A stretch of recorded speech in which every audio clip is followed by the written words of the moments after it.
Hello, this is Martin McCormick, WB5AGZ, and today's topic is going to be radio propagation, or how radio signals get from one place to another.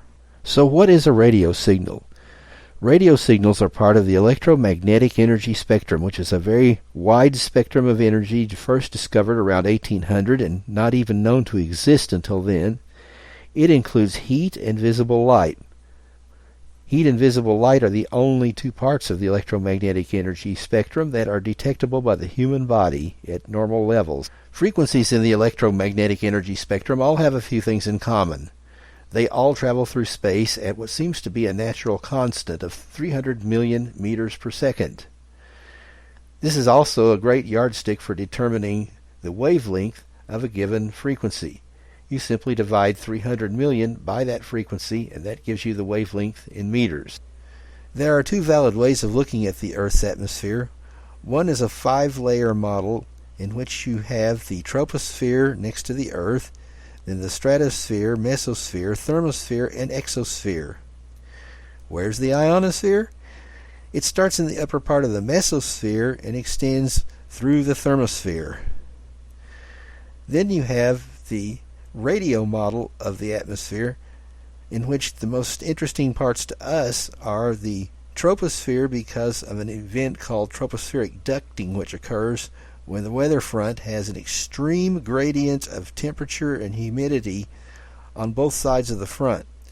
This can cause VHF and UHF signals to be ducted back to Earth hundreds of miles from where they originated.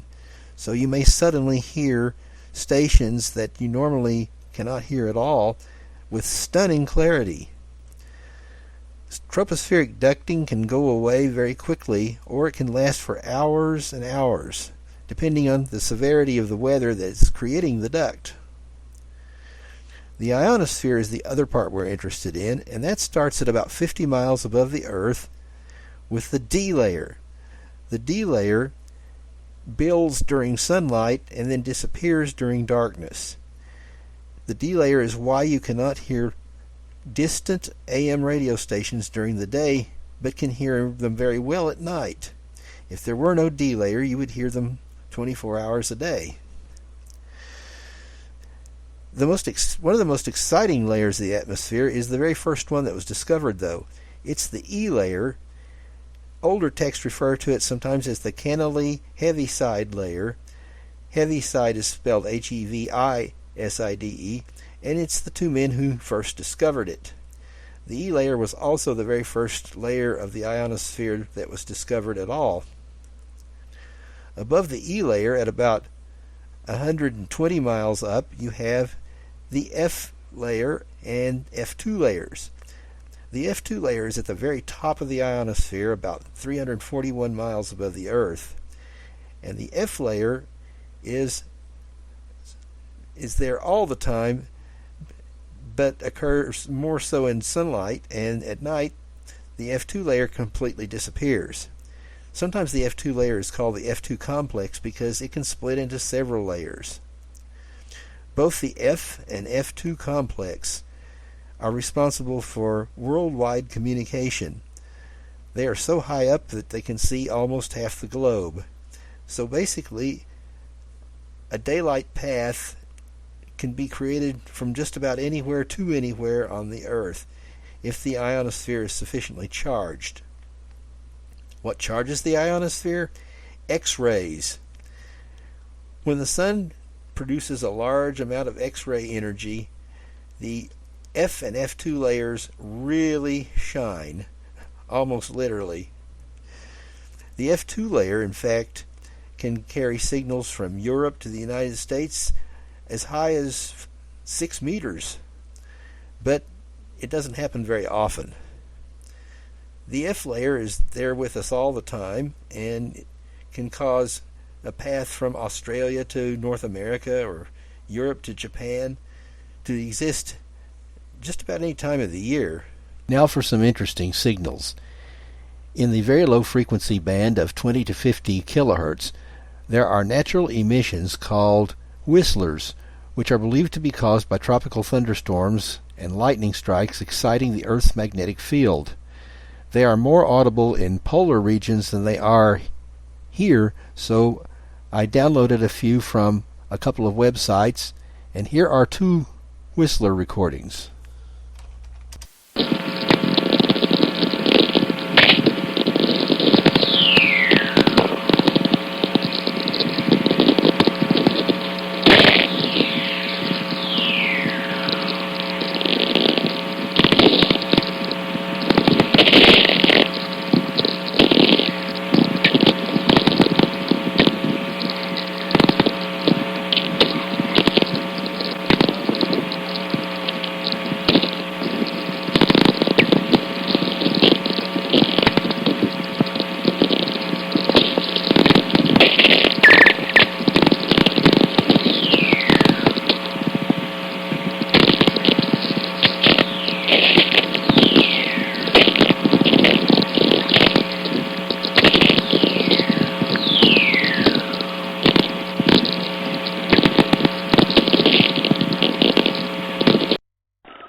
Man, I wonder how many space aliens we killed in that battle. It must have been a real doozy. Let's move along now to a different effect. It's called selective fading, and it happens when you're listening especially to AM radio signals on shortwave. The signal will suddenly become very scratchy and distorted, almost like single sideband. And it's pretty close. It's more like double sideband with no carrier. Here's what happens. When the signal reflects off of multiple layers of the ionosphere, some of the signal arrives a little bit sooner than the same signal from further away layers. So what happens is, if the layers are spaced just the right distance apart, they will cancel each other out on the carrier frequency, and what you have is a double sideband suppressed carrier signal. Listen to an example of first a signal recorded from an AM radio station. The second, that same signal recorded by using a second receiver to sample the IF of the first receiver, only in sideband mode. So we're actually hearing the very same time frame twice. Here we go. They are the property of the owner, the slave owner, who has the right to keep or sell or kill. The slaves then had no appeal at all. But the anti-slavery people said, now wait a minute, this is wrong. These people have a right to live. Now let's listen to that very same passage with a carrier inserted to fill in the missing carrier. They are the property of the owner, the slave owner, who has the right to keep or sell or kill. The slaves then had no appeal at all. But the anti-slavery people said, now wait a minute, this is wrong. These people have a right to live. When meteors and old satellites re-enter the Earth's atmosphere, they tend to burn up in the upper atmosphere. When something burns up like this, it creates a fireball and a cloud of ionization around it. If one transmits a signal from the ground up to that cloud and bounces off the ionization, the signal can be re-propagated for hundreds of miles. This very short recording is of one such event. It's using a system which is now no longer in use, but it was set up by the Department of Defense to guard against intrusions into our atmosphere. It was a line of transmitters which transmit a single steady carrier in the 218 megahertz range. When something comes overhead, that something returns the signal to Earth. So what you hear are sometimes signals from passing aircraft, and in this case, the very fast signal of a meteor burning up in the atmosphere. There is a phenomenon known as multipath, in which the signal from a particular station you're listening to can come to your receiver two different ways at the same time. One is the short way around the Earth, and the other is the long way, delayed by a fraction of a second. It creates an effect something similar to what a football public address announcer might sound like. Listen to a multipath signal, and a warning, this recording is very poor. The interesting part of this is that is the standby high readiness brigade for the United Nations. Don't bother me? Look at it. And what color is their masthead or banner? Light blue and orange. That is NATO colors, NATO UN colors, light blue and orange. You see the logo there together? Now they call. This next recording is sporadic E, as received in Edmond, Oklahoma. You will notice, if you listen very closely, you hear somebody actually cue a tape up on the air on WMAR Channel 2 in Baltimore, Maryland.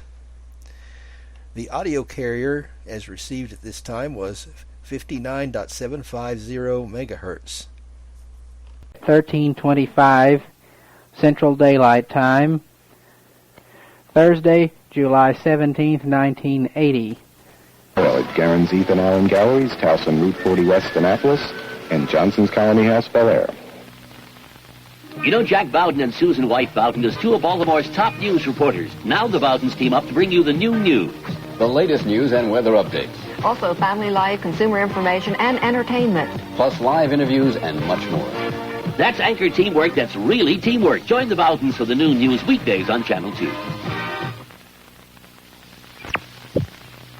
On Channel 2, you see the numbers drawn first, weeknights at 7:30. Help draw the daily lottery number by sending your name, address, and phone on a postcard to the numbers game, care of WMAR TV, 6400 York Road, Baltimore 21212. Those chosen will each receive a $10 lottery subscription. That's the live numbers game, 7:30 weeknights on Channel 2.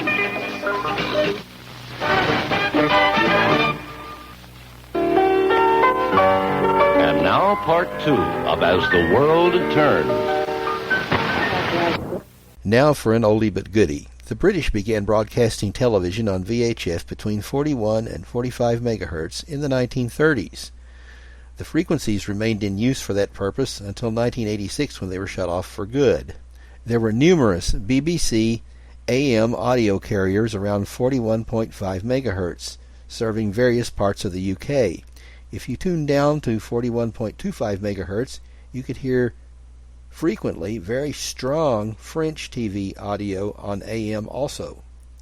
At 45 megahertz, when the band was really open and the video was coming in, spurs from the video caused much grief to public safety and commercial interests in North America. As you listen to this TV audio, notice there is some selective fading, which means we were probably getting this via F2. In just over 5 minutes on BBC One, there's the 9th episode about life in the comprehensive school, Grange Hill. But first, John Craven returns with today's News Round. Another failure in the bid to blow up Margate Pier.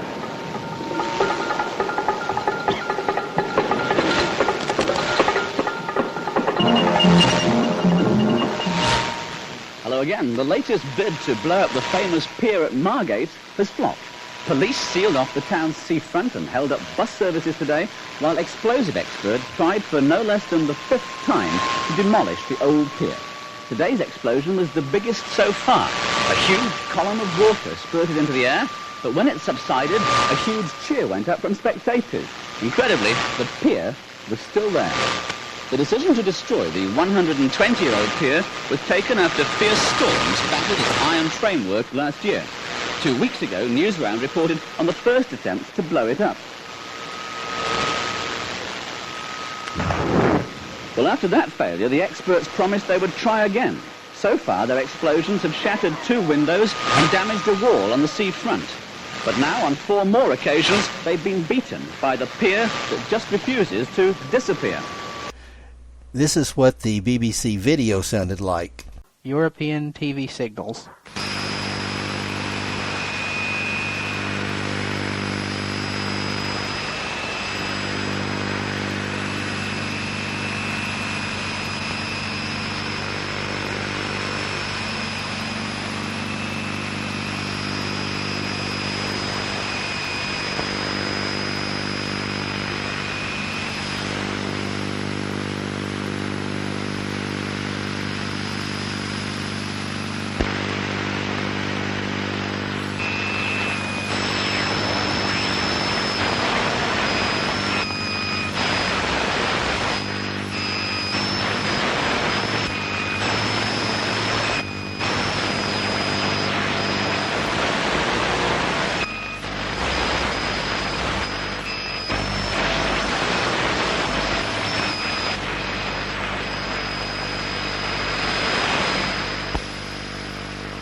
Finally, here is what happens when the E layer really gets ionized.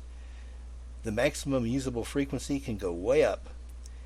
On this particular day, it went up into the FM broadcast band, and here's what a sporadic E opening in the FM broadcast band sounds like. Friday evening, July 31st, 1977. $6 each while quantities last. You've got to see this deal play up for you girls. Get over there before they're all gone. The audio standard in Florida is really doing it this time. The Standard Sales Sound Room. If you're into live music and ready for some hot rock and roll, then Dino's Disco is the place to be this weekend. Ronnie and Donnie Van Zant's kid brother Johnny has got it together with the Austin Nichols Band, playing through the weekend at Dino's Disco, 48th and Main in the Jacksonville Shopping Center. Dino's Disco for the coldest beer in town and the super sounds of the Austin Nichols Band. And some good summertime fun at Dino's Disco, 48th and Main in the Jack Shopping Center. From the best stereo progressive rock, Rock 95, this is Seals and Crawl.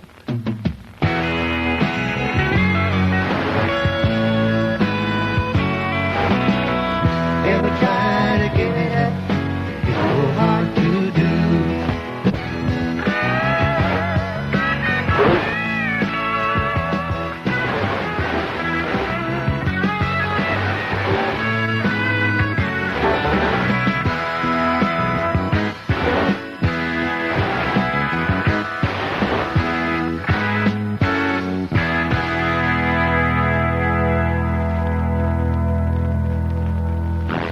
Your love is lifting me higher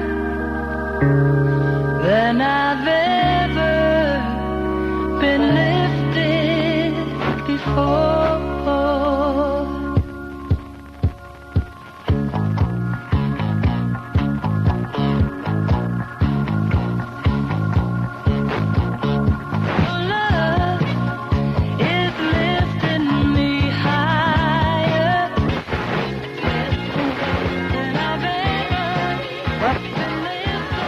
North Florida's best rock, WJAX FM Jacksonville. Free ear piercing. Buy a pair of gold or silver earrings for $4.99 and have your ears pierced free at Earrings 10,000 in Normandy Mall or at Miss Bojangles in the Orange Park Mall. Stop by soon.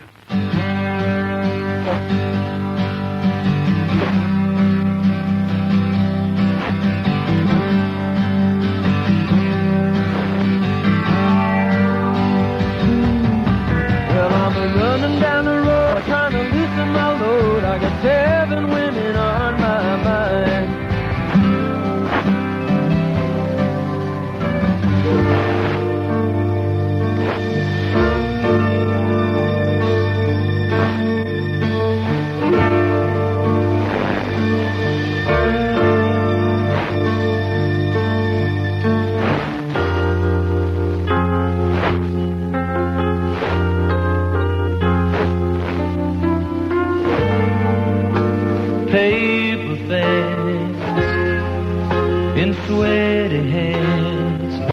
you enjoyed this presentation. This is WB5AGZ saying 73.